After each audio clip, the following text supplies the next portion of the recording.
Hello and welcome to another episode of a very good social media podcast where we try to live up to that name every single day. I'm your host, Zach Gelia. Let's get into it.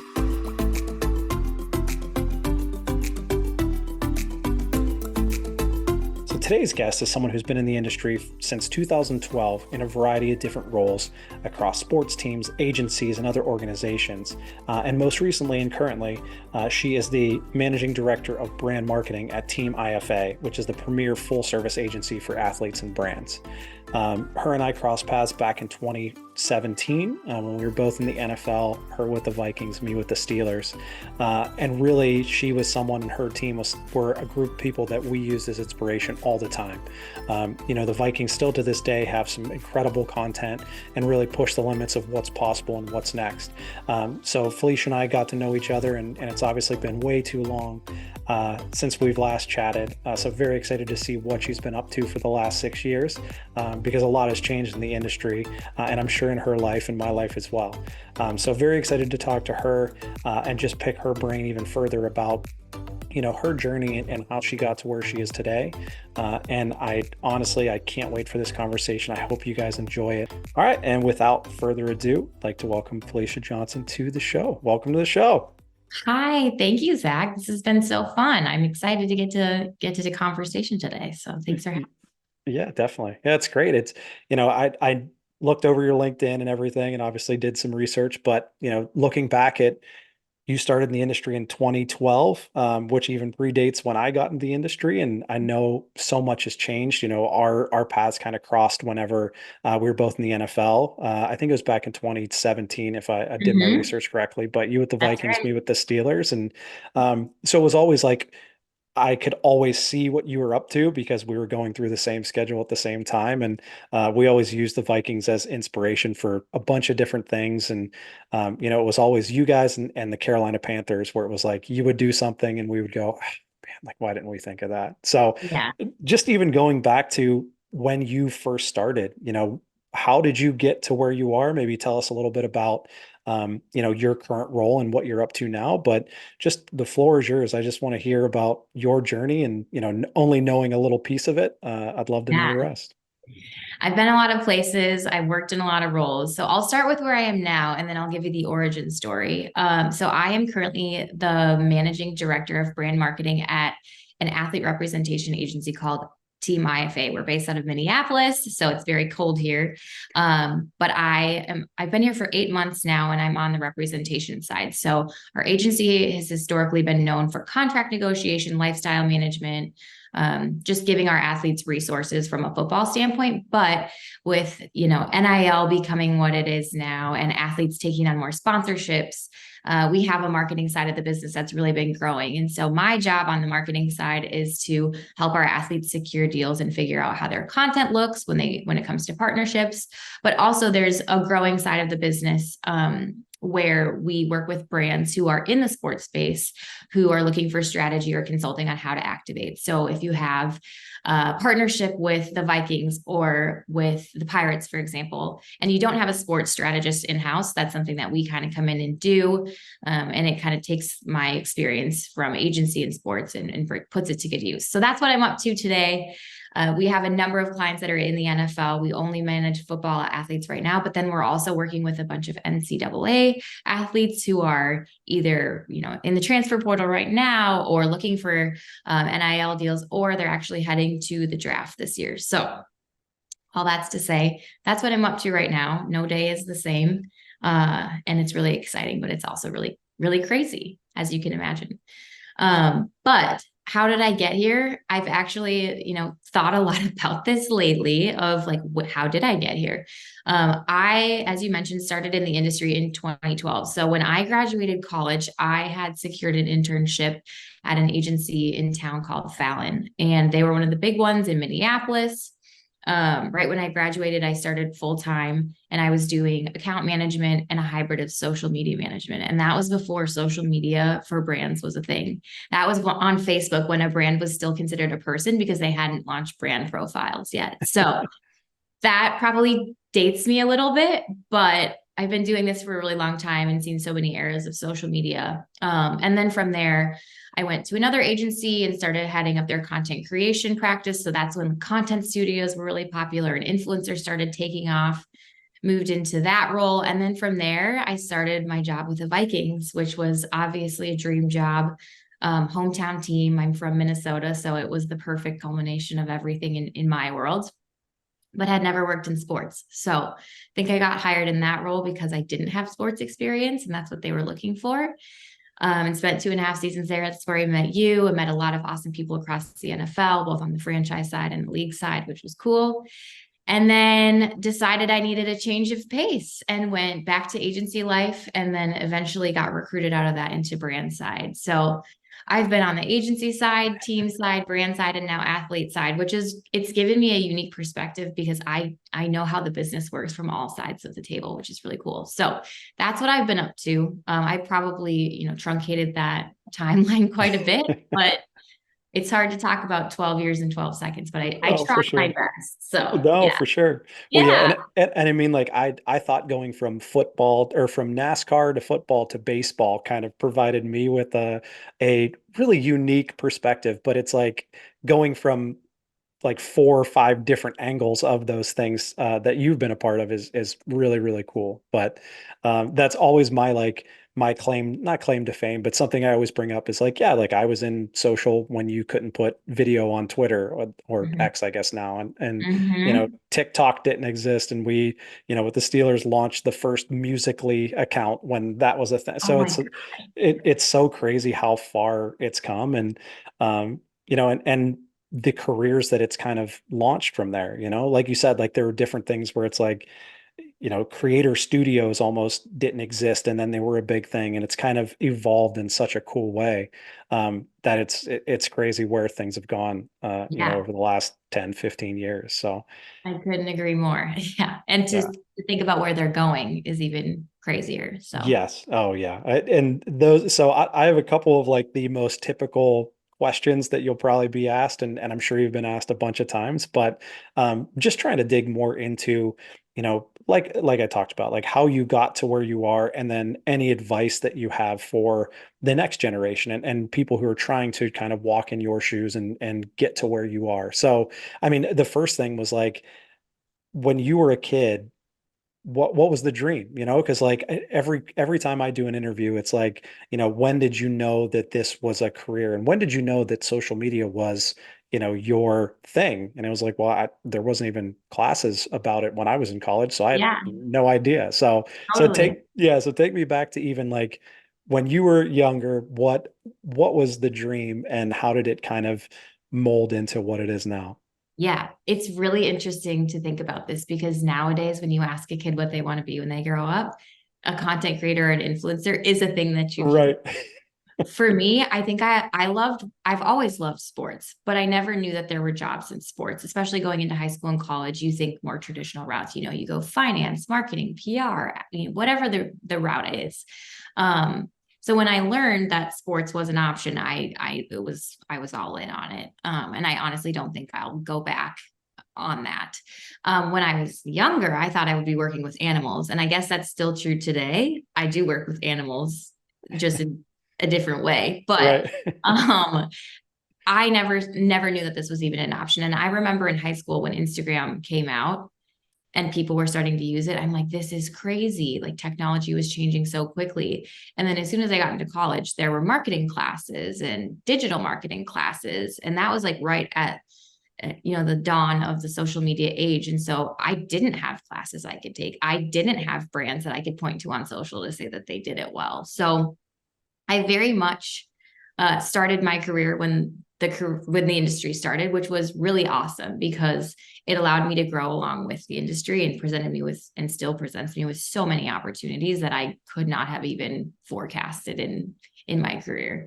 Um, all that's to say, I kind of knew that I'd be in social media my senior year of college when I took a class that was Thursday nights from 7 to 9 p.m. It was the worst possible time. It actually did not count for any credits. And it was an e-marketing class that the professors were adjunct professors at my first job, Fallon, and that's how I got the job. So I ended up skipping all the fun late night drinking festivities and pizza nights with fellow students, and took a class, and it ended up, changing the entire course of my career.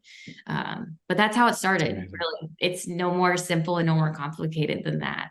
Yeah. No, and I mean, I guess it kind of all worked out in the end, right? So Oh, absolutely. Yeah. yeah. Well, and that's like, and anytime I've talked about it is like when I went to college, it was I went to play hockey, so it was like, okay, but you're not going to go to the NHL. So what's the plan? It's like, oh, Yeah. I don't know, I'll figure it out. So it was like I wanted to be an architect for 10 minutes until I realized how much like the supplies and books and stuff cost. So that changed kind of like a decision like that would change everything. And then it's like I had classes like radio studies and like things that really didn't wouldn't really matter at this point in time, but it kind of guided me in that direction. Like I remember making, goofy videos in like the news studio that we had at school for, to invite people to parties that we were having with me and my buddies. But it's like it's crazy that then magically becomes a career and how it kind of all works together. But Yeah. and I that's think a cool. Go ahead. I was going to say my degree, I think is technically in advertising, but it was in the journalism school. And so it was kind of like a roll of the dice at that point. But I ended up working at an advertising agency. So when people are like, are you actually doing the job you went to school for? I can say yes, but it's like then that and some. I'm doing more than the job I went to school for. Yeah. Oh, that's amazing.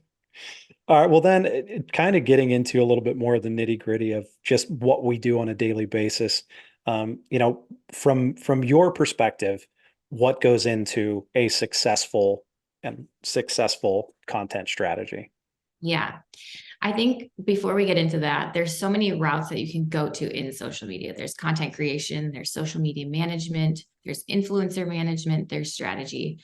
I cut my teeth in strategy. That's where I started, really because brands just didn't know how to be on social, and that was an inherently strategic project to work on. So when it comes to building strategies, I have a kind of a personal approach that I take, and I take into account three things. I take into account what is right for the brand or the team that I'm working on, what is right for the fan and what do they want, what is the truth about them that is undeniable.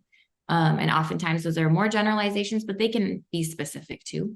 And then the third area is what makes this uniquely social or inherently right for the platform that I'm talking about, whether that be TikTok or Instagram. And if you look at the overlap of those circles, if you're thinking the three concentric circles, that overlap is really small, but when you get it right, you crush. The ideas are great. The fans are really happy. The content team's really happy. The social media person's happy. And the organization or the team that you're working for is happy. So, like in a perfect world, it has to take into account all three things. Something that I've been thinking a lot about lately, especially as Gen Z is really dominating social media, is like, just because I don't like it doesn't mean it's not strategically right. And that has been a hard thing to walk away from, because for so long I was the target market of so much social content, and now I'm not. And so that's been something from a strategy standpoint to really like wrap my head around is, my personal opinion and strategy, mining strategy are two different things. And I always need to make sure that I mine the strategy. So that's been my approach really my entire career. And it's held true today, because even if platforms change, that strategy still, my approach still stands strong and is true. So that is my way of thinking about it. For sure. Well, yeah, I mean, one thing you said that just sticks with me is like just knowing that you are not the target audience of the content that you're trying to put out, which, back when I started in NASCAR, it was like, we're trying to attract an audience that doesn't know much about NASCAR and we're trying to make them interested. And it's like, oh, well, that's easy because that's me. I am the target audience. I'll make content that I think is cool and we're good.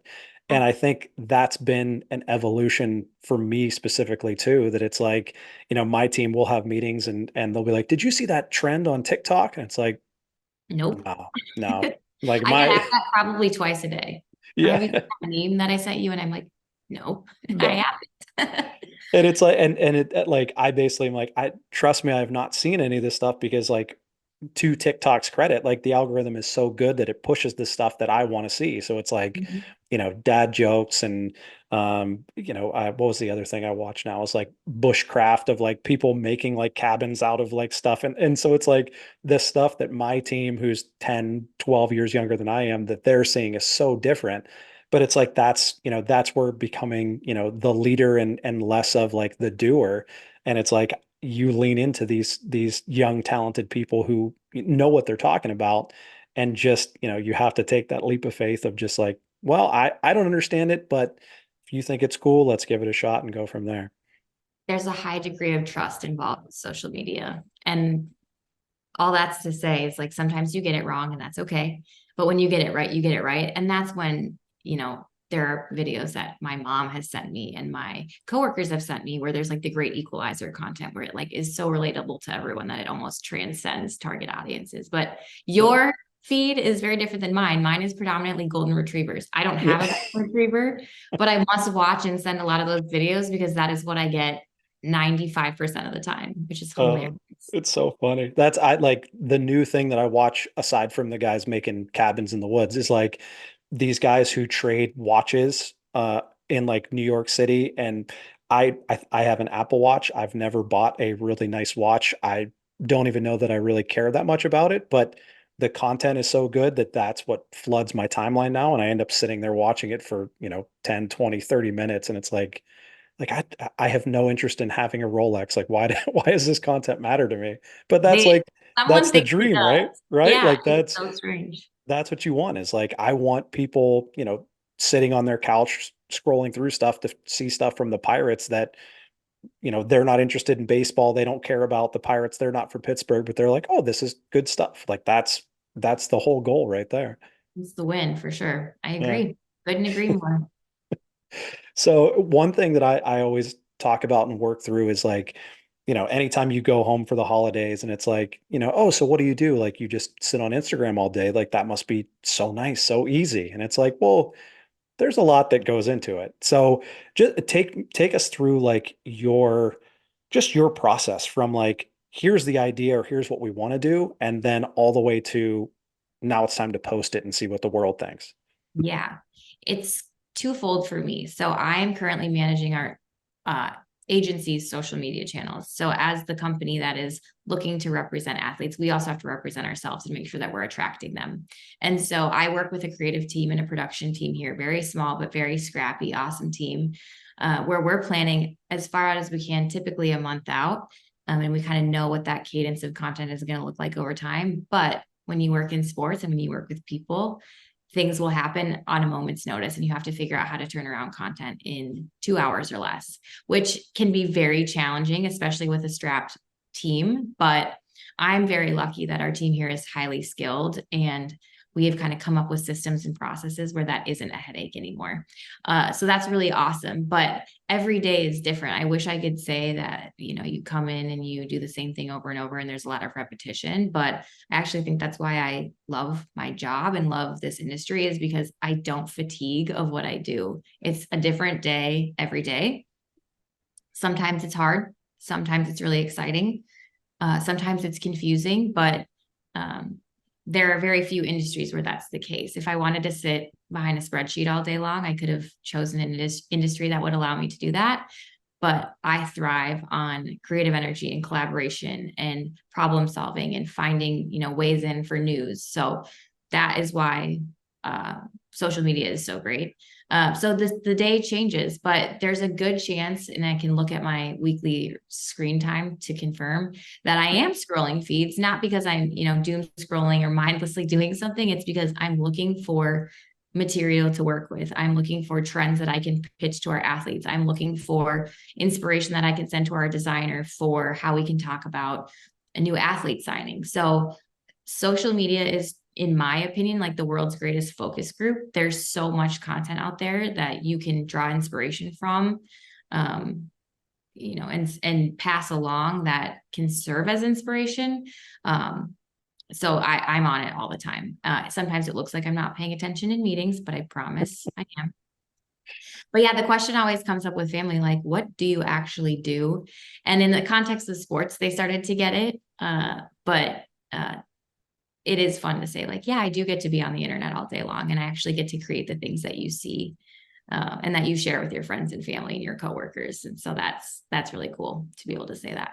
Yeah. Yeah. And that's like I've always said, like the blessing and the curse of our industry is no 2 days are the same. And it's like it keeps things fresh, but you always have to be learning and ahead of the game. And it's definitely it's challenging and but that's the fun. It's the same thing I talk about. I think the hardest part when you're deciding in social media what industry you want to work in is deciding whether or not you want to go brand side, if you want to go corporate, if you want to work for a team. What's really unique about sports and something that I think attracts a lot of people to sports is that it is one of the few industries that people still seek out. When you think about advertising, it's very much push messaging. It's like, I want you to do this, buy this, think about this. Whereas people will look up their favorite teams on Instagram. I can't tell you how many people are doing that with a brand, but I know for a fact they're going to media entities, they're going to ESPN, they're going to Barstool Sports, they're going to their favorite athlete and seeing what they're doing. So I think sports is unique in that way. And I think if that's something that excites you, sports is the way to go. But if you're someone that enjoys strategy and marketing, a brand side option might be great as well. So that's definitely one of the things to consider having been on both sides. It's like sports is so this protected kind of idolized thing that people are interested in, which makes your job a lot easier.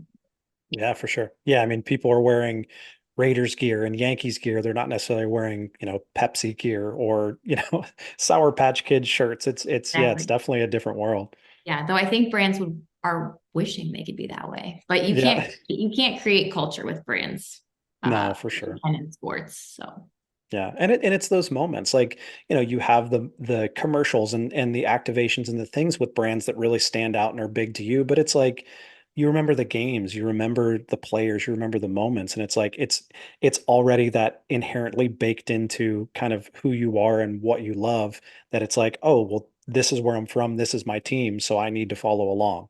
absolutely, which is I do it myself, knowing that I'm following the social media manager of a team. I'm also, I check in and see what they're up to too.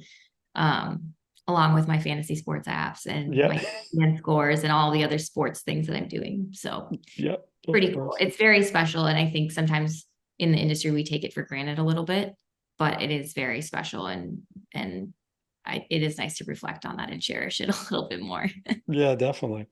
Well, yeah, so now that we're talking about kind of the different um the different paths you can take to get where you want to go. I'd love to hear from your perspective, like just talking to the next generation of, professionals in this industry. And I'm sure you've hired people in the past and will continue to do so. So hearing from someone who has been on both sides of it, what advice would you give to, that next generation and when they're looking for these jobs, how do they get their foot in the door?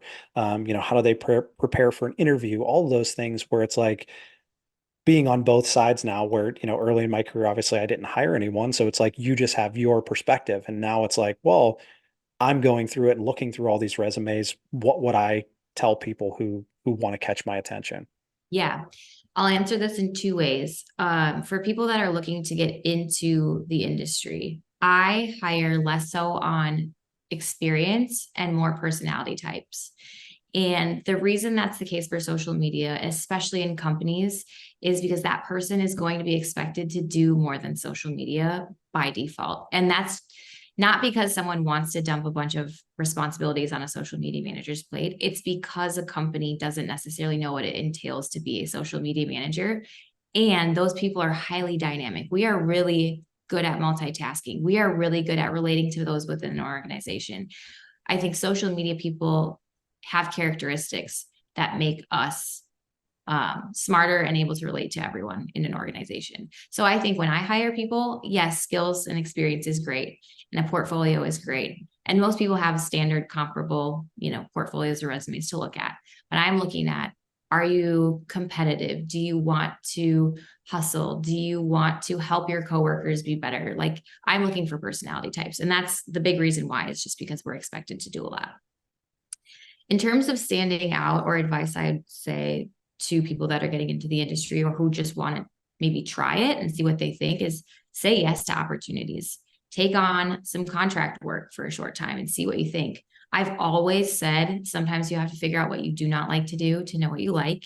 And it's a trial by fire situation. Not ideal, but before you commit and go through an interview process and take on a full-time job, tell me if you like it.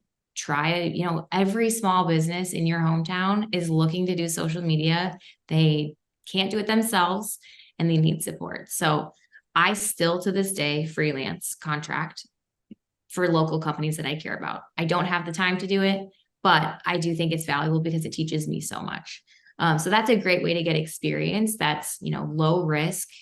That gives you, talking points in an interview or gives you more credibility when you apply. So at a high level, that's what I look for when I hire. But of course, everywhere is different. In sports, typically you need some kind of knowledge or understanding of sports. I will say now, to your point earlier, the industry is looking to hire outside of sports. So I do think it's beneficial not to just be so myopic in the sports space, but having an understanding of the company that you're entering. If you like, you know, you're going to a food company, you should probably understand cooking and recipes to some degree. If you're going to a gaming company or you're going to an esports team, make sure that you know the game intimately, like you've played it, you've tried it. So that's just some very like surface level recommendations that I'd make, but hopefully that helps people who For are sure. looking to industry. Yeah, I mean that's it's so like whoever you're going to work for is trying to create this world of, whatever it might be. And so like you said, like if it's food based and you understand cooking, you understand recipes, you understand, you know, wine tasting, things that are adjacent to that industry, it's only going to help in the long run. Absolutely. Yeah. And who knows, like you might get into an industry that you know nothing about, a sport that you know nothing about, and you become a true fan of it. That's what you're going to have to become because it is going to be every business day for multiple hours a day. So you better like what you're doing because it's going to pretty much dominate your life. Yes, definitely, definitely. Well, so going back to one thing you said about when you're looking for those personalities and like trying to identify people who have those characteristics that you're looking for, how can how can someone who is submitting, two pieces of paper, your cover letter and your resume, how can they show you that they have the personality that you're looking for? Yeah. I think anytime you can add some kind of color context on your resume or in your portfolio, personal details, I think are fantastic. I want to work with people I like. I also want to work with people who are skilled. So me getting to know you as a person will help me understand you as a professional. I also am a big fan of putting personality test traits on your resume. So strengths finder, for example, that's a great one to include. And it tells me a little bit quickly about who you are, what your personality type is. And I can kind of surmise some things based on what I'm hiring for. So that's one thing that I do quickly. I also think having a strong headline to your resume, just a quick like elevator pitch, two sentences or less of the characteristics that you have that you consider yourself are helpful too, just because I don't always get to read every single word down to the letter of every resume. But I will always read the headline and I will always read the cover letters. That's really where like the meaningful things come to life. So again, when you're hiring and when you're applying for places, it's very daunting. You might be one of hundreds of applicants, but finding ways to stand out in a creative space like social media is kind of table stakes at this point. I've seen a lot of creative ways people apply for jobs, whether that be creating separate Instagram accounts that are their resume, whether that be a little website, whether that be a mocked up idea for a brand that you want to work for. I think you have to go the extra mile to stand out because someone else is also probably doing the same at the very same time. So that's what I would say. Yeah, that's great. Yeah, and that's honestly that's what I tell everyone is like applying for a job is very similar to what you're trying to do on social. It's like you're trying to get your audience to stop scrolling and watch your stuff. You're trying to get a hiring manager to stop looking and Mhm. focus on your stuff. So that all makes a lot of sense. Yeah, agreed. Well, hey, so I'm going to finish this with a Okay. few just quick hitter questions. You can answer them as quickly as you want, and Okay. we'll kind of end there. So, All right. Sounds um, good. I'm ready. some of them are pop culture, some of them are other. But so what would be your least favorite industry buzzword? This should come as no surprise to any social media person, and I'm sure this will be the same across the board, but the word viral drives me insane, especially after we went through a pandemic. Like, Yes, yes. we're not going to use that term anymore. I think it's become passe. I think it doesn't mean anything. I think that is a subjective word. What success looks like for one brand might not be the same for another. So I try not to use that word. Yep. And to be honest, anytime someone says that word, I'm like, we might be dealing with someone who doesn't quite understand the industry. So Right. No, I definitely feel that one. All right. TikTok, Reels, or Shorts? I am a Reels creator, but a TikTok viewer. I haven't gotten into shorts, so I don't know what that's like, but I will send so many TikToks to my friends. It's honestly shameful. But I like to create reels. I'm not as great on TikTok from a content creation standpoint. So So, all right. X or Threads? Threads is growing on me. And I love Threads because of the integration with Instagram. I'm kind of an Instagram fan, if you couldn't tell, Yeah. uh, with my, allegiance to Reels. But I think I like Threads, and I'm really excited to see where they take that platform. I think they've got a big challenge ahead of them trying to figure out how to differentiate based on a concept that was pretty similar. So I'm enjoying Threads a lot. I like it. All right. Blast from the past, Google Plus or IGTV? I never loved Google Plus, so I have to go IGTV. I Need think it you're in the both, though. yeah, I think you're in the majority. I don't know that anyone Yeah, enjoyed Google Plus. yeah. I have questions for those who say Google Plus, so we'll Yeah. see who answers that. Oh, that's funny. Parks and Rec or The Office? Ooh, I think you have to go The Office. Oh, It's see, this is always like the hottest debate anytime I talk to anyone. But yeah, it's I'm Parks and Rec. interesting. Small tidbit. My mom worked in local government for a really long time, and so that Parks and Rec show is a little triggering for me. Yeah, I can imagine. The Office is just great, mindless entertainment. It's the show I fold laundry to now. So Yeah, I love that. All right, so last one will be rate the finale of Game of Thrones from 1 to 10. I think I'm about to get canceled. You ended on a hard one. I've never watched Game of Thrones, so Oh I man. can't answer. However, as a social media person, it was impossible to ignore it when it was happening. So if I could rate it from a social media standpoint, it was a 12 out of 10 because I knew what was going on without even watching the show. But I Yep. never watched Game of Thrones, so shame on me. Maybe that'll be some good you know, material to watch over the holiday season, but I never got into it. It took me like probably the whole first season where it was like I'd watch an episode and then I'm like, and then I'd watch another one like 3 days later. All right, I'm getting it. There's a lot of people. And then, there was one episode, I can't remember what it was, but it just like clicked and I was like, all right, this is a great show. And I watched it all the way from there. But I mean, um, talk about something that permeated pop culture. There are very few things, sports being one of them, that can do that. And that show absolutely did that. every team that won anything that had to do with North in the name, it was Kings of the North every single time, every single The year. Minnesota Vikings could not love it more. I will Yeah, say I used many of those analogies and many of the imagery and some of the voices of the show in that of style. course. Of When I, course. so Well, cool. Well, thank you so much for doing this. I think it was really valuable to not only to me to understand and learn from you and your journey, but hopefully to everyone that's going to watch and the millions of people that are going to watch this. oh But yeah, dare I say we're gonna go viral? oh man, we can only dream. But No, cool. I'm Well, I'm so glad you're doing this and I can't wait to see where you take it. It's gonna be awesome. sounds good. Well, thank you so much, everyone. This was a very good social media podcast. We'll try and live up to that name every day. I'm Zach Kelly, and we'll see you next time.